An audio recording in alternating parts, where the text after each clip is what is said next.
Hi everyone welcome to back my mini blog.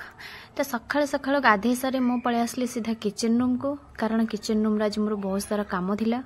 तो आज थिला हमर षठी ओषा घरे, आपण माने जानिथिबे ओडिया घर मानकरे षठी ओषा छुआ मानक पई करा जाए। भात होउछंदी मामा करछंदी, देन मो डालमा कली, भजा भाजिली, माछ तरकारी कली, माछ भाजिगिरी, देन आउट कोन करछि। किचन रूम रे बहुत सारा काम थिबारु मो पैंट शर्ट गुडा को सफा कर नथली, तो बहुत दिन हेले वर्षा होउतिला।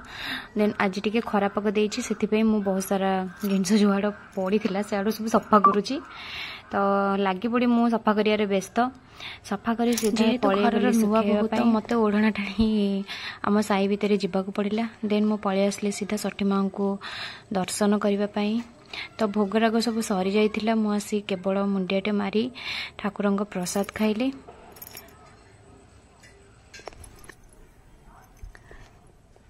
तो प्रसाद खाई सारला परे मु सीधा पळेई आस्थिली घर को।